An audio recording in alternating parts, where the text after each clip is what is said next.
Comic News, episode 138. I am one of your hosts, Chris, alongside my co-host, who is so successful that Francis Ford Coppola called him despicable.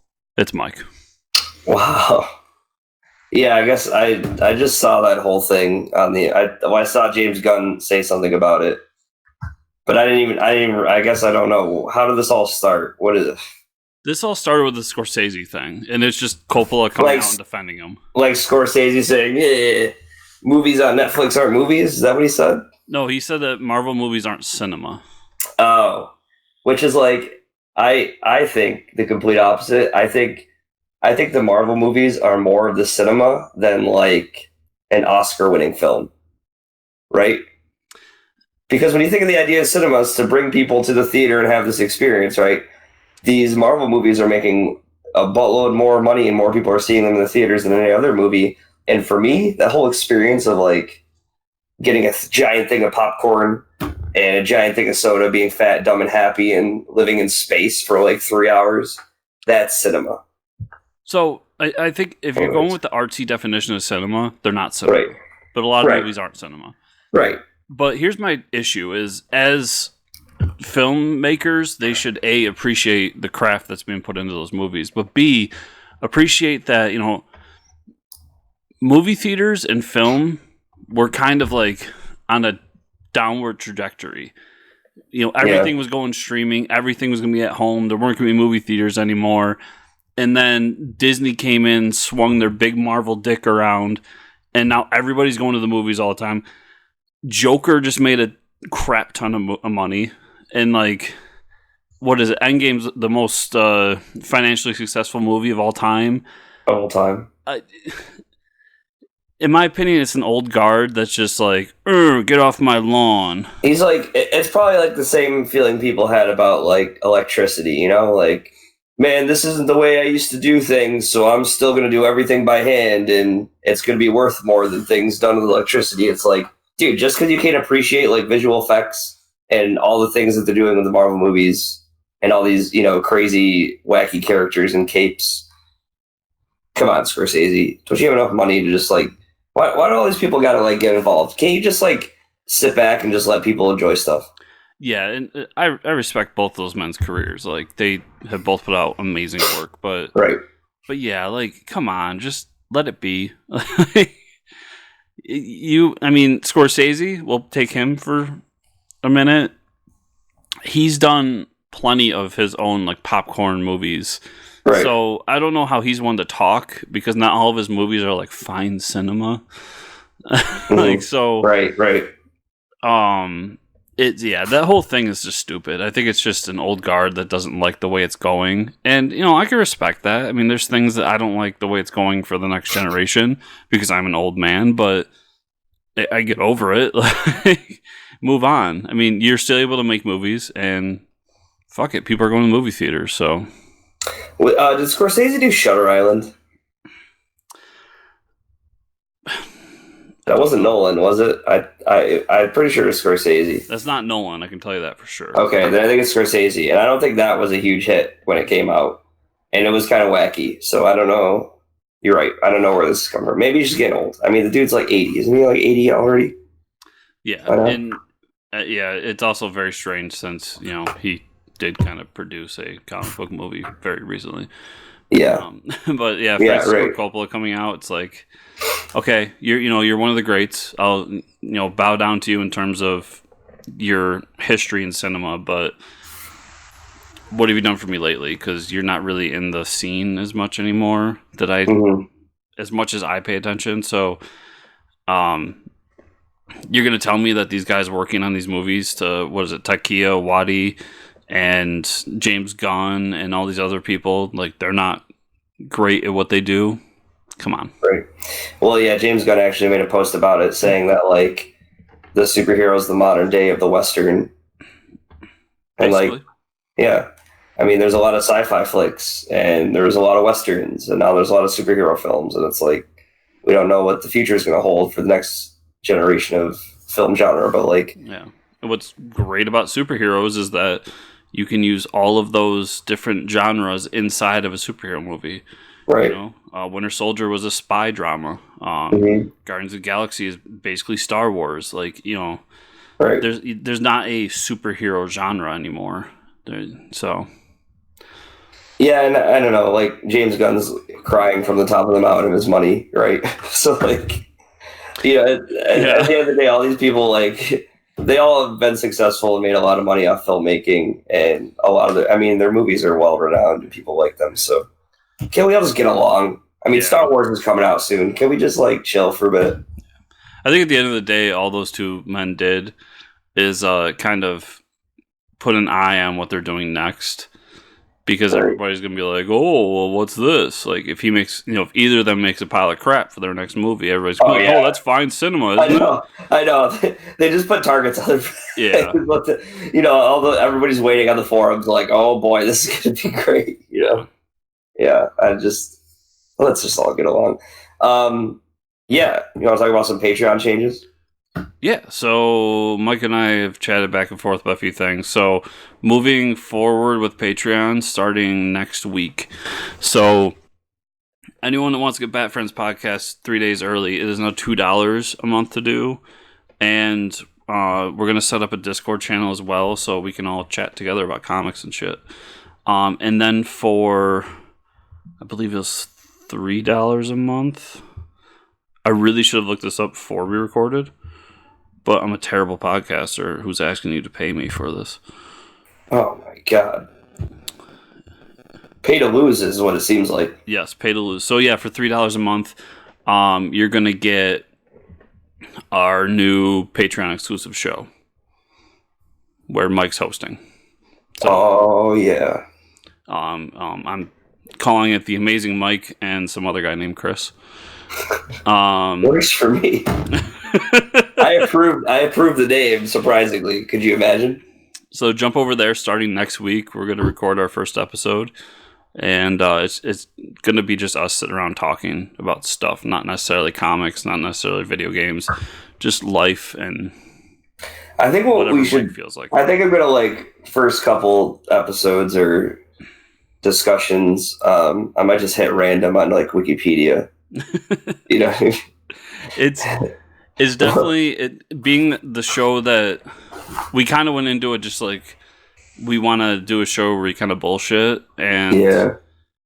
those kinds of shows, they need to find their footing. So what we have planned or what we want to do might not be what it is. So we'll see what it evolves into. But it's for Patreon only, and all the fans out there that want to listen to it, there it is. And you can be a part of it too. So Nice. go over there, support us, and in the coming years, hopefully that'll be successful. Years? Oh man. You signed up for this, buddy. Years. All right, with that, we're gonna jump into the news. Actually, I'm gonna talk about Flash because we've had 2 episodes out already, and man, dude, no filler episodes so far. I mean, like, Crisis Talk in the first one, the second one, he goes to Earth 3 to see Jay Garrick, and he's like, "Oh, I got my mind. I can't see the possible outcomes or the future, but like." He's like, your mind could withstand it. He tried to run through the future, and it didn't work. Like his speed force wouldn't let him go or something. And so they projected his mind through all these possibilities. And within one of those possibilities is him running so fast to sacrifice himself in the Crisis that he disintegrates. That iconic image from Crisis on Infinite Earths, and it was awesome. I'm losing my voice, by the way. So, but it was like straight from the comics. I mean, we're getting this multiverse talk. Meanwhile, we're getting the whole Ralph Dibny is trying to get Killer Frost to like become like a human person. I think they're gonna eventually make Caitlyn is gonna be Killer Frost. There's gonna be like a mix. Like she's gonna look like Killer Frost but be Caitlyn or something. They're saying that Killer Frost doesn't like to deal with drama and like the hardships of everyday life, so she switches back to Caitlyn for those things. So now they're trying to get Killer Frost to do like fun stuff. So. It's a fun episode, and there's Crisis Talk, so, I mean, what more could you want out of a Flash? Yes, I watched Walking Dead. pretty good episode. Very Daryl, or no, this was the Walker. So this is the Whispers episode. We basically, what we got from episode 1, we get the flip side for episode 2, the Whispers angle of it. So we get what they're doing, how their camp's going, some of the hierarchy of what's going on. We get the backstory between Alpha and Beta and how they met and how they came about being the Whispers. And then it ends in the same place that episode 1 does. So it was a good episode, but it was exclusively the Whispers. So it was a lot of like, these are the bad guys and this is what they're doing. But I really enjoyed it. And I watched something else this week and I already forgot what it was. So, I watched a movie this week. I watched El Camino. Oh, nice. Did you like it? I did enjoy it. Obviously it's just the last episode of Breaking Bad. Yeah. Well, it's another 2-hour episode. Yeah, so it was interesting. It was cool where, what happened to Jesse after everything and how he got out of Dodge, basically. And I liked all the cameos from the show. So it was nice to see more Breaking Bad. Yeah, even if some of them were a little more overweight than they were before. Yeah, and I thought it was interesting afterwards, some of the behind-the-scenes stuff going into it. Like that whole, spoilers, Walter White's in the episode. They do like a flashback between Walter and Jesse.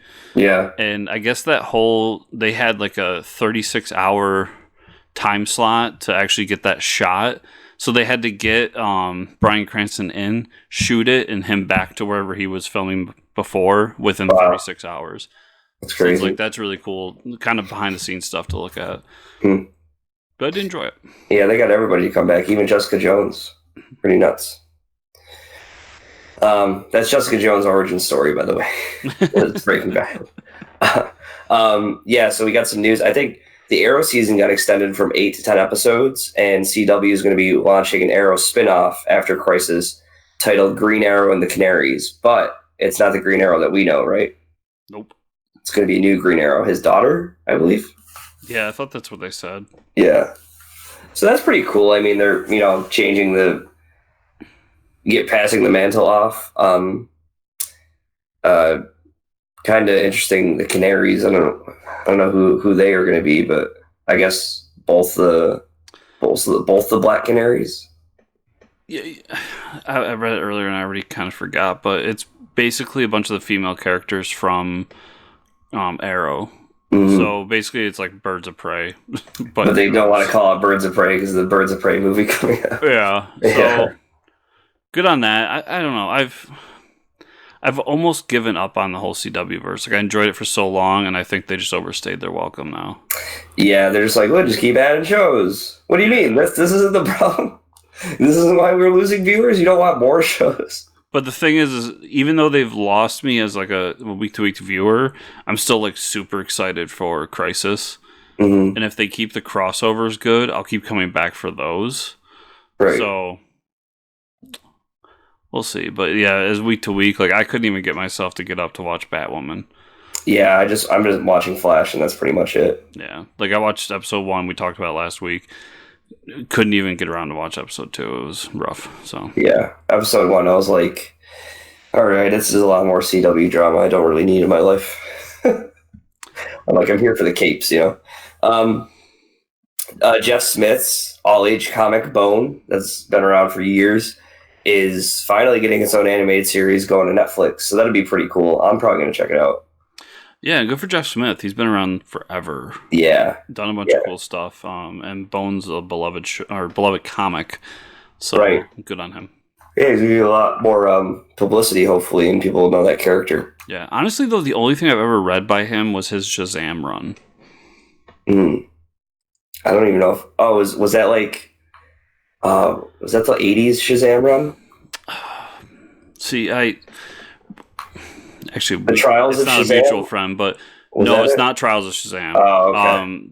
I have a friend who is a huge Shazam fan. Well, he'll tell you he's a huge Captain Marvel fan, but but he's a huge Shazam fan. So, Jeff Smith did a Captain Marvel series, and it was done in like kind of like how Black Label's doing their books now, like those oversized one shots. Yeah, right. It was a series of those, Hmm. and they were pretty good. But it's definitely in the what I know to be Jeff Smith style, which is very all ages, very kid friendly. Which Yeah, I do know. Shazam Okay. kind of should Right. be, but so I have never read Bone though. Yeah, I've never read Bone either. But yeah, if I like the show, maybe I'll check it out. It was really big in the '90s, right? Is Yeah, that it? Yeah. and like And I it's said, Smith's been around forever, so mhm. good on him finally getting some. Yeah. Movie news, got some casting for the Batman movie. Zoe Kravitz playing Catwoman. So that's actually Jason Momoa's wife's daughter. So Jason Momoa's stepdaughter. So did you know that, like, Jason Momoa's wife used to be married to Lenny Kravitz? So Take it's your like, word for it. yeah. So like Zoe Kravitz, but it's like it's funny because it's Aquaman's like stepdaughter is playing Catwoman. Keep it in the family here. And Paul Dano is playing the Riddler. And no word about Penguin. Jonah Hill's not talking with them anymore, which is like that was kind of. But Chris shared an awesome article with me this week. Who's looking to play Penguin if the role's being offered? Well, apparently Jason Alexander really wants the. Yeah, he wants to play it. But, I think so. Paul Dano is Dano. I don't even know. Yeah, sure. He's really good in There Will Be Blood. If you've ever seen that, really good in the movie Prisoners. He plays like a creepy. He plays like the creepy villain. He actually plays a set of twins in that movie. Really good. Yeah, I think any movie I've seen him in, he's just like he nails the role. I've never seen anything with Zoe Kravitz. But yeah, I'm excited for it. So we had a bit of a heated debate in the comic shop a few days ago, Right. And our local comic shop owner, being DC fanboy number one, refuses to admit to me that I'm right. But my big issue here is that we right. now have 3 villains. They're not 3 villains. They are 3 villains. Catwoman is not like our latest iteration of Catwoman in the Dark Knight movie, The Dark Knight Rises. She was not a villain. Okay, Catwoman is a villain that turns good. She is a villain. Right, but I mean, having Either these way, 2 characters, you still have Riddler and Joker, or Riddler and Penguin. Sorry. and well, there's a key detail here that they didn't cast Edward Nygma. They casted him as his original name before he changed it to Nygma. So this could just be a character they strew throughout somehow. Could be. And then at the end they're like, ah, ha, ha, he picks up a green hat or something like that. Which, if that's what it is, he's like a character in the background, and he's really like the Batman 2 villain. Fine. But my worry going into this movie is we're walking into a superhero movie with 3 villains. And we really have an issue. Like, I really have an issue with them doing multiple villains in a movie. Now, my hope is that Catwoman's a minor role that becomes bigger down the line. Right, yeah. And then Riddler is a backstory that becomes bigger down the line, and we're going to focus on Penguin. Yeah. That's my hope. But when you just throw out to me that it's villain, well, I mean, worried. we don't know if they're going to even cast Penguin. I mean, the movie I don't think is even completed yet. And they can always make changes to the movie if it doesn't fit. They could, but based on who they've been going after for Penguin, I feel like Penguin is like villain number 1. Yeah. Well, like, my feeling is that Penguin is going to be Cobblepot as like the Kingpin type Penguin. Right. Mm-hmm. And he's using Riddler and Catwoman like to do something. Yeah. Because it's just, you don't go for Jonah Hill for Penguin if he's not a huge part of the movie. Right. The big name, right? Yeah. Yeah, I get that. So, I just trust Matt Reeves. Yeah. If you were like M. Night Shyamalan's doing the movie and all these characters being it, then I'm going to be worried. But Matt Reeves, I'd like to think that it's in good hands. The other point I do want to bring up is that because this really got heated when we talked about this, but under no circumstance should we be doing the origin. Yeah. If Matt Reeves does the origin, I'm going to kick him in the balls.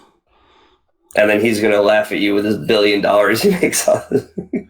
Well, yeah, he will, because people are suckers and they keep going for origin movies. We get it. Spider-Man's bitten by a spider. Batman's parents die. Get over it.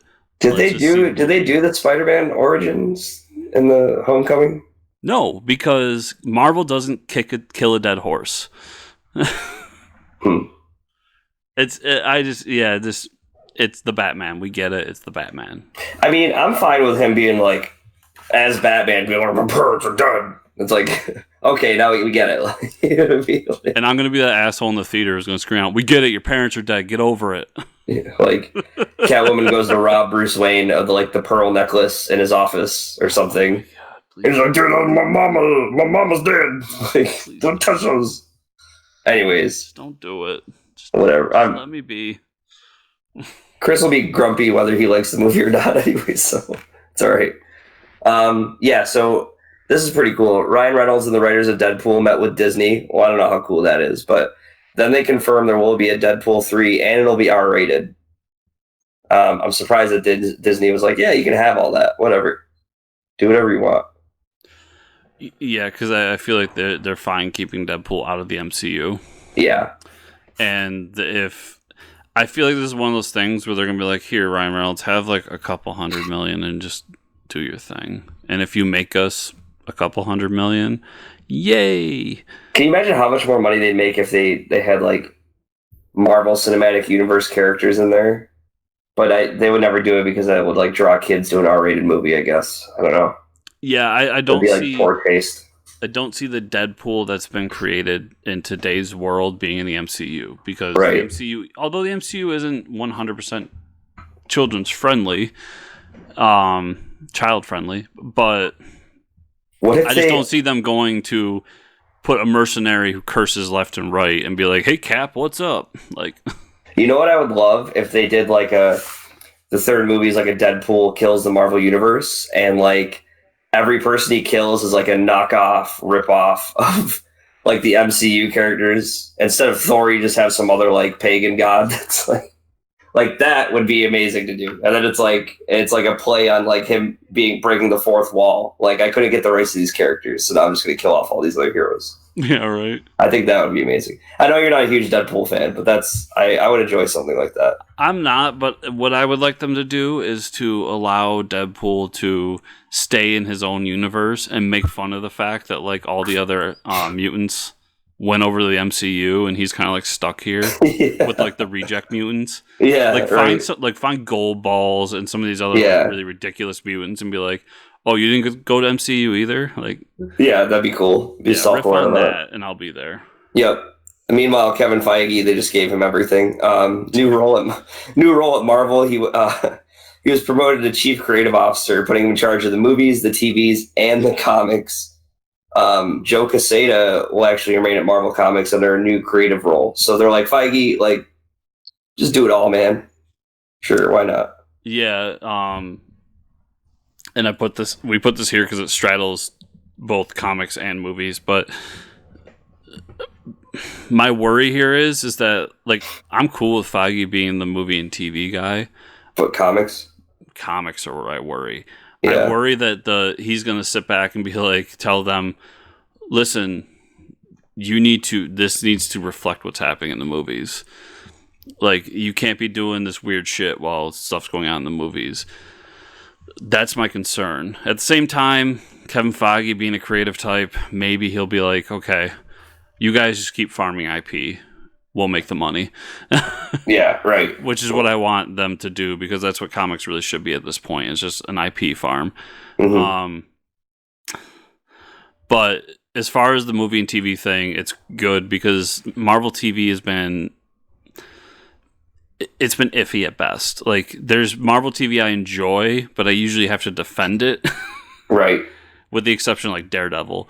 So, I'm cool with him taking that over and kind of really bringing it all into one cohesive place again. So, good on him. And really, nobody got fired or anything. People got pseudo-demoted, but it seems like all the comics people are still in place. And I don't see any big changes happening, at least in the near future, because I don't know. Kevin Feige isn't going to come in and be like, Hickman, you're redoing the X-Men. Well, not anymore. Yeah, he's not. So we'll see what happens in the next. I mean, it'll be like a 5 to 10 year process, but Right. My hope is that he just does that with the comics. Like, yeah. So speaking of comics, might as well talk about those. Marvel Jonathan Hickman, surprise, surprise, confirmed 2 new X books coming, X-Men related books. First is X Corp, coming February 2020, artist Carmen Canero, with no writer announced yet. The second is Moria X, solo title. Hickman says it's going to be a dance between the raindrops of the X universe. No date announced yet. I don't know what any of that means because I am not deep in the lore of X-Men. X Corp's, Dance in the Raindrops, and Moria X. I'll take X puns for $500. I don't know. Can you help me shed some light on this? So it seems like X Corp is going to be some sort of Hellfire Club book. Okay. Let me preface anything X-Men. It immediately becomes more interesting to me if Hickman's involved with, like, if Hickman's the writer, because it then means it's part of his bigger plan more directly. Right. Mm-hmm. So that book in itself does not interest me. I'll have to see what the writer involved with is. The Moira X. I'm sorry. Yeah, Moira. Yeah. That book, no matter who's writing it, unless it's like someone god awful, but that book interests me a lot because that character, the way Hickman changed her, is very interesting. Like the fact that she's basically the centerpiece of the X universe now, where whenever she dies, everything resets and she goes back to her birth with all of her knowledge from her previous lives. And where she stands in the current timeline of telling the X-Men, like, this is where it goes when we do this is where it goes when we do that. And the fact that she's now in her 6th life, I would just be very interested to see how they attack her as a solo character. So that one does interest me. We don't know when it's coming. Yeah. So no announced date yet. Hawkeye Freefall is coming February from writer Matthew Rosenberg, artist Otto Schmidt.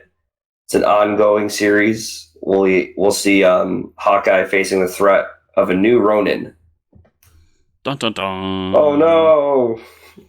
Another one. I like Matthew Rosenberg, but yeah, I can never get it up for a Hawkeye book. So yeah, it's except Matt Fraction.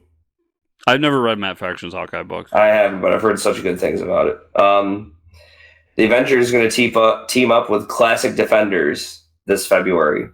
Written by Alan Davis, art by Paul Renaud Targot. It'll be new ongoing that teams up the 2 classic teams. Namor, Captain America, figure out what? This is awesome.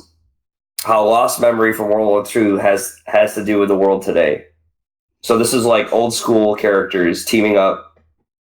Man. Yeah, so currently in Invaders, we've got Namor dealing with... Charles Xavier has planted... Well, basically erased his memory and planted a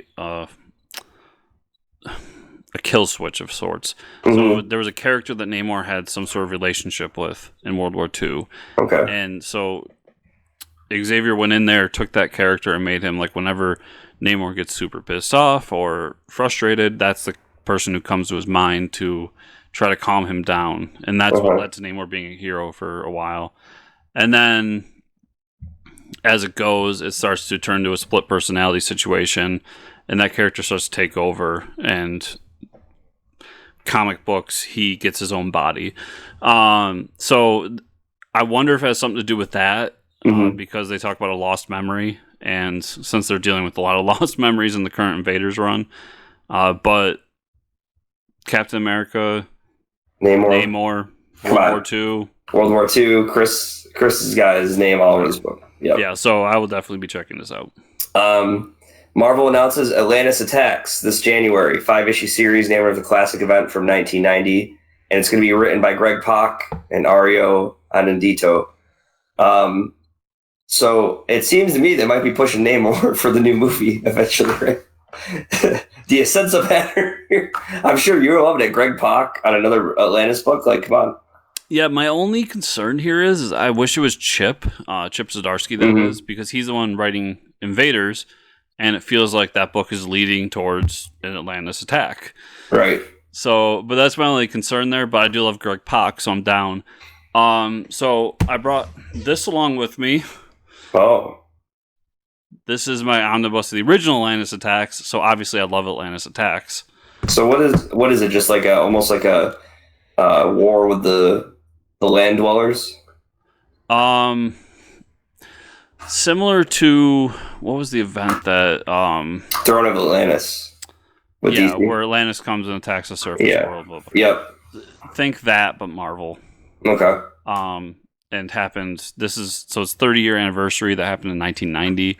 And we're getting another one. So I'm down. You use a classic name that it's like both companies do this. When DC uses Crisis, all the DC fanboys and me included jump out and like, I'll look at that.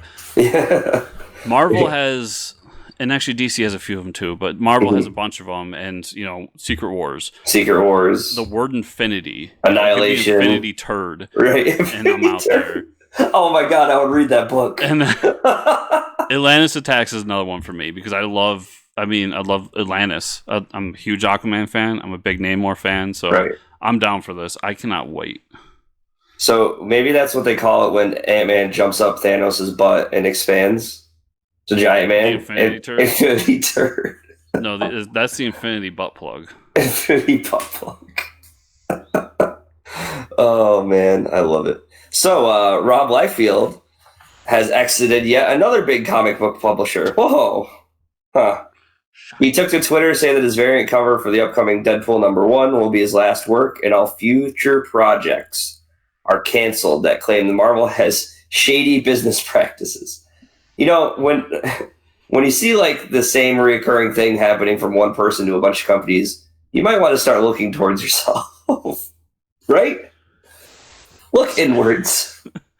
He lost his own property because he's not a great businessman. Yeah. His own creator-owned property. Yep. He pulled the same stunt at DC. He's pulling it at Marvel now. I don't know what it is. I don't know if he's full of himself. I don't know if he has something wrong with himself. Well, maybe, yeah. I like Rob Liefeld as a personality. Yeah, he's very fan of his work. He's very vocal on Twitter and gets people riled up for sure. Yeah, I think he's a hilarious personality. So I mean, good on him. Go do your G.I. Joe book. That's both Deadpool and Spider-Man and every other great character combined because you're Rob Liefeld, and be happy. I hope you're happy. I hope you're successful. But come on, pretty soon to be like Rob Liefeld announced he won't work with himself. and listen, do I think that Marvel and or DC have shady business practices? Oh yeah, I guarantee they do. It's their on South businesses. Park. Yeah, they're I don't deny it for 1 second. Right, they're definitely over in China, definitely doing some shady shit. Well, I mean, yeah, if you want to go into today's conversations, Marvel has literally re-edited Marvel movies for the Chinese market. So they do things that aren't savory. Yes, I get it. I'm not defending them, but Liefeld, what are you going to do? One man against the world. And I really want to know what it is. What did they not pay him for Deadpool? Did they, are they doing something with Major X that he's not okay with? What's going on that he's all upset about? Because when it was DC, I understood his complaint because he was, DC was really trying to bring everything under one creative control and had a story they wanted to tell, and that pissed him off because he's a creator and he wants to create. Right. But is that what's it at Marvel? That there's one unified story they want to tell, and that's what's pissing him. I really want to know the story behind the story. Yeah. But yeah, Liefeld's just, I think he's bipolar. Yeah, that could be it too. Scott Snyder took to Twitter and makes some big announcement that Justice League number 39 is going to be his last issue. But boo. Yeah, well, boo. But it says his DC Universe spanning story will continue in a new title yet to be announced. Oh, I wonder what that could be. It's definitely not Dark Knight Metal 2 and then Crisis on Infinite Metal, Batman. Batman, metal, crisis. Prophet. The word cloud is just like Batman crisis. Batman crisis metal. Yeah, so he said something about a Dark Knight's Metal 2. He wanted to do with Cthulhu. And who knows what this is. My only hope is that this is like the JSA book we've been predicting for like 3 years now. Right. If he just goes like from Justice League 39 to JSA 1, that's fine. Yeah. And so now I need to know who's taking over Justice League, because if Tinian's taking over, I'm out. I'll see you later. I'm sorry, Tinian. I know we pick on you a lot. Yeah, but Batman Eternal, man. It's in our brains. I'll never forget. Ever. Then you tried to get us with Batman Eternal too. Like, why? Why? I won't do it. I won't do it. But I will tell you what Tinian, and tell me why. Besides what I'm not going to read, I'm going to tell you what I have been reading. How about that? I got to, let's see, four books this week. Yeah, I read 4 of my DC books this week. It was a great DC week, let me tell you. Batman number 81. I'm going to jump into that really quick. These issues feel like less and less is being resolved in each issue. It's like, all right, we got to drag it out a little longer. All right, we got to drag it out a little. Like, just squeeze it for all you can, man. Tom King's not going to be around any longer.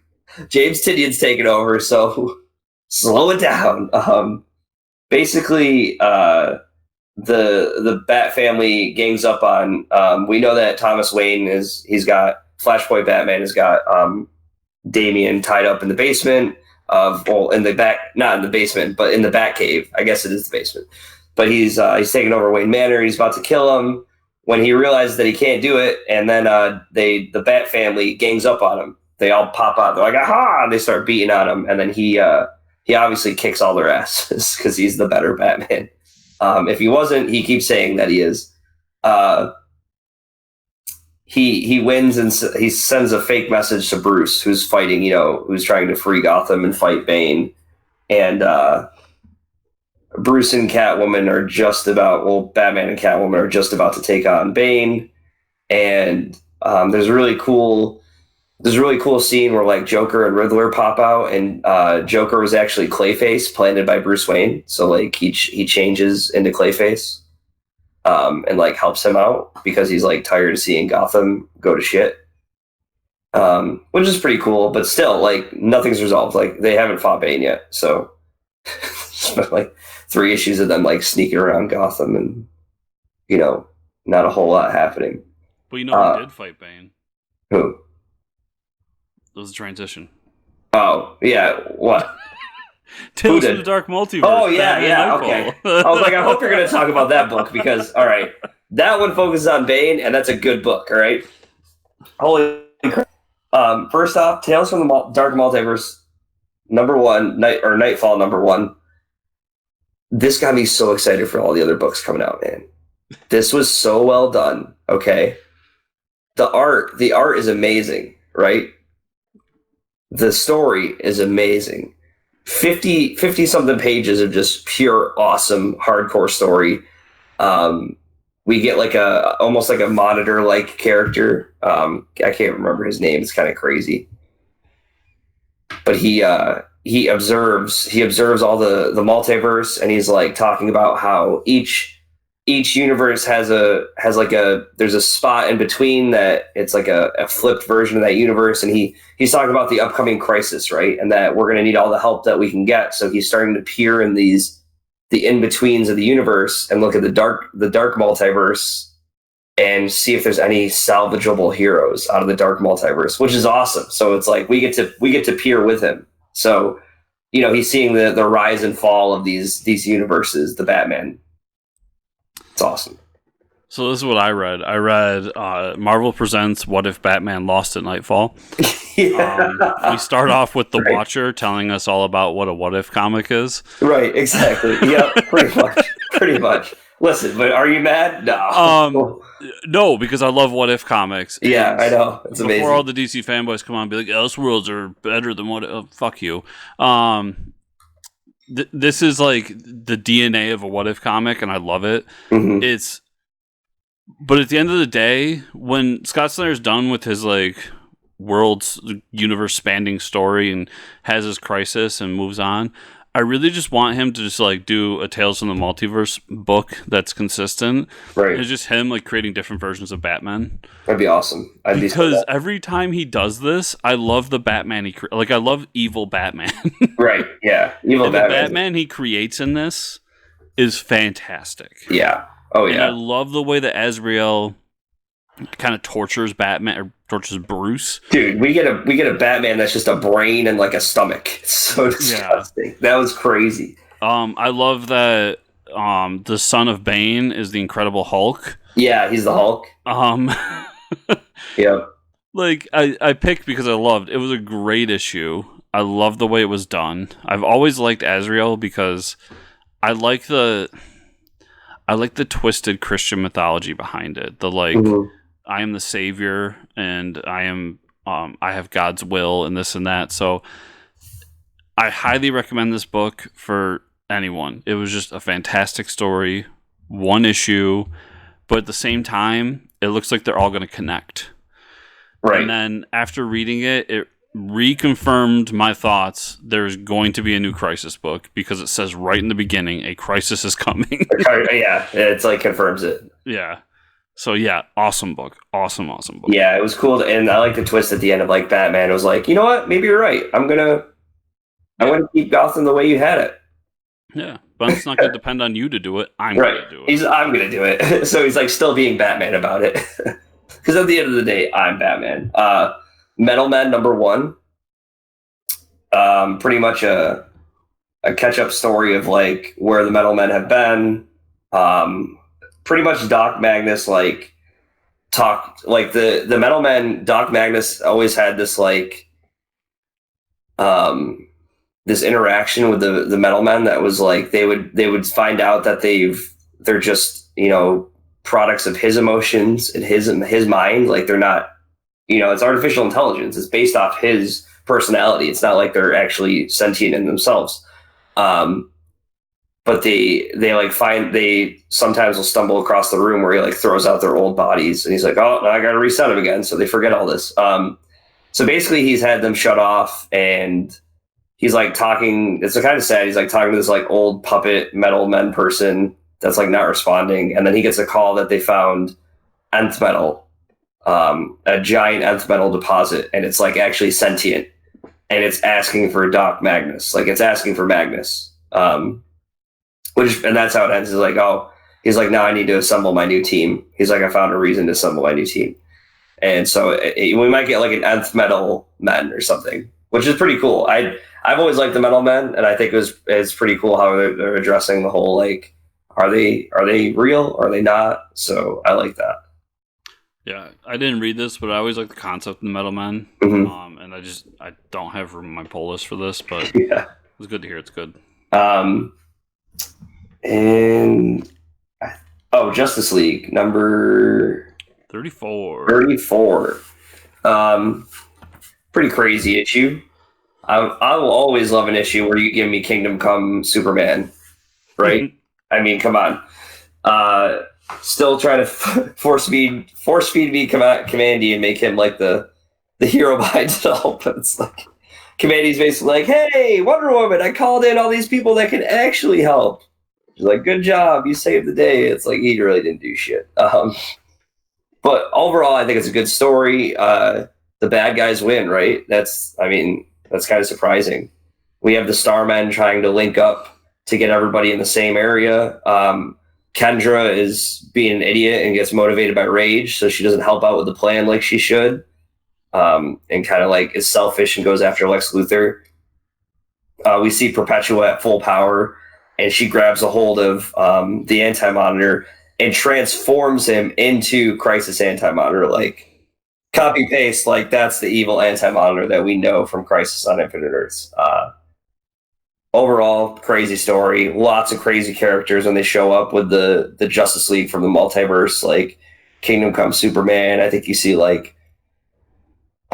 New 52 Earth 2 Batman, like the Dick Grayson Batman with the leather coat. There's like crazy characters in this. I think it's in like the bottom left of that splash page somewhere. Oh yeah, and you have the Earth 2 and Green Lantern. Yeah. See.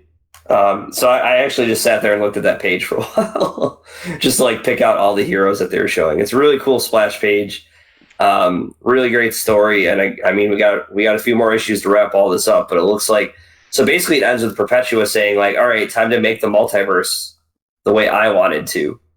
So I guess we're gonna maybe the next issue is like some crazy like her making a universe, one universe at a time, and we get like glimpses of those universes. I don't know. That'd be cool though. So staring at it now, we get Red Sun Superman. Yeah. Earth 2 Superman, or Earth 2 Batman, Earth 2 Green Lantern. That's the new 52 versions. Owlman is in the background. Batman Beyond is back there. That's actually a really nuts panel. But okay. Yeah. Owlman, Red Sun Superman, and Kingdom Come Superman on one page. Like, yeah, actually, no, that's not Owlman. That's I just realized. Oh, let me see. That's Watchmen. Fuck. Night Owl? Night Owl. Oh. That's Night Owl. Oh yeah, you're right. Yep. Holy shit. Okay. We're doing a podcast, everybody. Yeah. Yeah, so what I took from this book is The Empire Strikes Back. So I feel like this is the end of Act 2, the beginning of Act 3. Right. For whatever Scott Snyder's doing. Because, the bad guys win. Starman's dead. And everybody's just kind of like, well, we're fucked now. So, great issue, though. Loved it. Yeah. Yeah, I thought it was amazing. And that's all I got to this week. Also, Booster Gold is in that page, too. So, like, yes, you have a page with Booster Gold next to Kingdom Come Superman, next to, Red Sun's. Like, what the hell, dude? Night Owl's in there. So, no, I just want Doomsday Clock 12. Yeah. If Jeff Johns could finish a book. Maybe by Sunday. History of the Marvel Universe number 4. This was basically the 80s to 90s Marvel Universe. So the whole issue teeters on Secret Wars. So we get a lot of like pre-Secret Wars, Secret Wars, and then post-Secret Wars. And we're also starting to get the overall story of why Galactus is talking to Richard's son, and what they're doing at the end of time. So we finally got to a point where like he is involved with something that happened in there, and we get an idea of more of Galactus' powers. So the reason that Galactus knows everything is because whenever he devours a world, he actually gains its knowledge and history as well. So he can spout out the knowledge and history of all the planets he's devoured. Really cool issue. Once again, though, I feel like it's a super nerdy Marvel book. So you might have a tough time if you're not a super nerdy Marvel guy or gal. Star Wars Allegiance number 2 was a big setup book for... all this is setting up where the main characters are going to be for the next movie, which I'm okay with. But not a ton happens other than they really call back to an old Star Wars comic from about, when I say old, like 3 or 4 years ago, where Leia goes back to Mon Calamari and talks with Admiral Akbar's son and brings back the moments where the Mon Calamari gave the Resistance a bunch of ships and some men to fight, and in return, I'm sorry, not the Resistance, the Rebellion. And in return, the Rebellion kind of left them stranded because they got chased off the planet by the Empire, and the Empire kind of came and took over the planet. So now her going back and asking for help again. There's two sides where there's a lot of people who are like, no, you fucked us once, we're not going to do it. And there's another side that's like, this is what's right. So it's an interesting plot device there. All in all, though, it's a lot of setup. And that's what this book has been so far. So I do enjoy it, though, because I'm a whore for Star Wars. Star whore. Star Wars, there you go. Absolute Carnage number 4. Really great issue. We get a Venom Hulk. Nice. And in this issue, Carnage defeats Venom Hulk and then absorbs the Venom symbiote to become the ultimate Venom. The ultimate Carnage, I mean. And he's now going back to get Null and bring him to Earth. But Eddie Brock, witnessing this, is sitting there going like, oh man, like now I don't have a Venom symbiote. I can't fight. I can't do anything.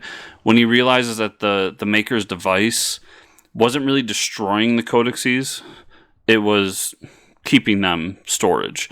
So now he's got the codexes of all the Avengers and a bunch of other characters, and they're all stored in this filter, and he then absorbs that, and that's the new Venom.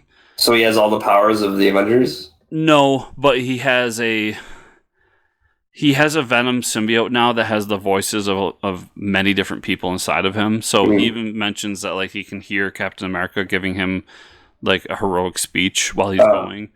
So it was a cool little twist, and it leads directly into the next issue, the last issue, which is going to be the big fight between the two, because now we've got kind of like Super Saiyan Carnage, and nobody knows, actually, better example, Carnage's final form and Super Saiyan Venom. Saiyan Venom.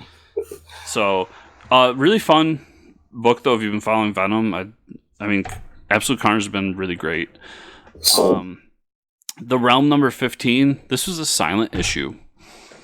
So, I've talked about it a few times with The Realm. It's a great book. It's Walking Dead meets D&D. And this issue is all about one of the characters that got abducted by the orcs, and he's trying to escape. So it's all done silently, but it's him just wreaking havoc on these orcs. And he gets tortured for a little bit, and then he goes around and he starts killing them, and he finds his shotgun that also has an axe on the end of it, because why not? Because why not? And it's a boomstick is what that kills is. A bunch of them. The sad part is that they show, so at the end, the only words in this entire book are "fuck me," and that's because he runs into 3 dragons. And then we get the page that says, "We're going on a short hiatus. We'll be back in the near future." So that's sad, because I really like The Realm. If you haven't checked out The Realm, I think there's 3 volumes out now. I really recommend it. And what is that? Image Comics? Image Comics is Seth M. Peck and Jeremy Hun. Nice. Yeah, highly recommend. A book I don't recommend, Captain America number 15. Moving on. Won't even talk about it. The savagery. Oh my god. The disrespect. Moving on. I had a long conversation with our retailer about the numbers with that, and I had read that the numbers have been steadily declining on it, and he told me that it's at the point where I'm the only one picking it up. Oh my god. So hopefully that tells Marvel to stop. Oh my god. Spider-Man number 2. This is the J.J. Abrams, Henry Abrams book. This was a really cool issue. It was Ben Parker kind of coming to terms with his powers and realizing that, his father is Spider-Man. He attempts to destroy everything that's Spider-Man in the house, but obviously May hid a bunch of stuff from him. And this is all in an attempt to impress a girl, because he has a girl coming over and he wants to impress her, but he doesn't want her to know that he's Spider-Man's son. The girl comes over. We end up finding out that she's like a tagger, and she goes around to businesses and everything and tags them. Like there was graffiti. Yes. Oh, okay. There's in this issue. There's a convenience store or like Walmart store that doesn't provide their employees with health insurance. So she writes like, "We need health insurance now," on the stuff like that. Okay. And Ben decides, and she says, "You need to go out and have a costume because you can't be seen as yourself." So Ben's like, "Well, I have a costume here," and he pulls out a Spider-Man suit, and then kind of reveals himself as Spider-Man because they get attacked, and he has to swing away. Swing away. So what is the science? Yes. So now Ben is kind of going out and trying to be Spider-Man, and Peter sees it. So we end the issue with Peter at home waiting for him to kind of tell him off the edge, because Peter's, after the events of the first issue, does not like Spider-Man anymore and does not want his son to get caught up in that same life. It's a very interesting story. Cool. Recommend it. Guardians of the Galaxy number 10. Oh, I gotta read that. So yeah, Drax is unleashed, and then a whole bunch more Drax are unleashed. Draxes? Draxes? Draxi. Draxi. Draxuses. And the rest of the Guardians go to find Magnus, the little boy from what was it? The Thanos miniseries they did? Yep. And basically they recruit him to go fight the church, and Rocket still has this pretty sweet Gundam. Nice. And they're going to attack the church. So it was a cool issue. I liked seeing all the Drax clones attacking Peter and like starting to rip him limb from limb. Are we going to be prepared for when they kill Rocket, though? I don't know if I'll be ready for that. I don't know. It's going to be tough. And then what do they do in the next series? Right. Because do you keep Groot talking? Right. You won't have... And you kind of have to, because you won't have Rocket. Right. Rocket really is like the Han Solo there. Where, yeah, and he's the conversation between the two of them. Yeah. Yeah.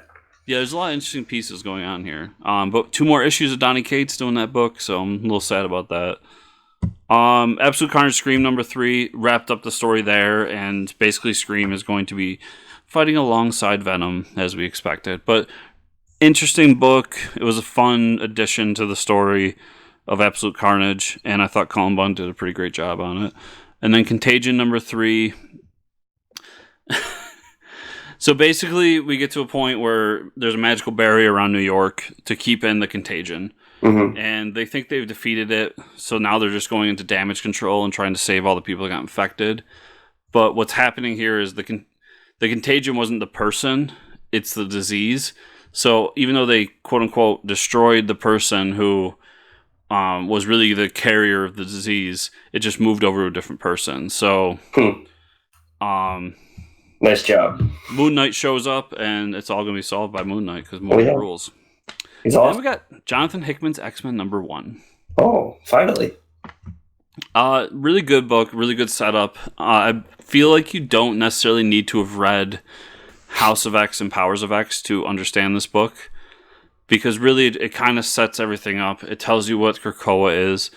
It kind of gives you an idea that Krakoa at its core is an island, but it's also a portal with multiple dimensions. It shows you who the team is in this book, and it has like a cool little moment with Cyclops and his family. Mm-hmm. And Cyclops decided that he was going to grow his version of Krakoa on the moon. So you can literally walk through a portal on Krakoa and go to the moon and just hang out with Cyclops. I mean, why not? Yeah, and then the terrorists that we saw in House of X, who had the base orbiting the sun, we kind of get the aftermath of what they're doing and what their feeling is. So it seems like they're going to be the big bad, at least for the near future, and their goal is to destroy all mutants. Well, so I really liked it. I like what Hickman's doing, and is it Leo Francis Yu doing the art? Because he killed it. If he is, it is Lionel Francis Yu. Yeah, the art was fantastic. So definitely check it out. Do you think like you should have read the like prequel series he had? Is that like a vital part of what the number 1 is now? Or that's what I'm saying. I don't think you necessarily need to read House of X and Power of X. Yeah. It doesn't hurt, but I don't think it's 100% necessary for this book, because he does, for at least this issue, because knowing Hickman, there's plot lines from that series that are going to come back to haunt us 2 years from now. Right. But for this issue in particular, I think he sets up everything really well, who the team is, where they're at, what Krakoa is, and who their big bad is. And that's one of the things I think Hickman is a master at. Not only does he have the long haul, but he can also do the superhero story in 5 issues that can keep you in as you're going. So cool. So Mike, that's all I had. Where can people find you on those internets? They can find me at the Fortress Ricker on Twitter on the internets. Where can they find you and or the show, Chris? Well, they can find me at Fortress Chris on Twitter or FCN_official on Twitter for the show. And of course, FortressComicNews.com, where everything we do is right there on that handy dandy website, including my top 25 Batman podcast, Bat Friends. This week we did episode 31, which was a Cape and Cowl Conspiracy, which we titled the episode Kmart Riddler because it's really a Riddler story, but they didn't use the Riddler. So Joe and I had fun, and you should check it out. But if you want to check that out 3 days earlier than everybody else, remember to go to patreon.com/FortressComicNews, and you will get that. You could also get our new show. You get all that other crap I talked about earlier, and more to come as we grow. So everybody, the 5 stars on the podcatchers, the like, subscribe, share everywhere else. And we appreciate you and thank you all for listening. Thanks. Thumbs up. Thumbs up. Bam, bam, bam, bam.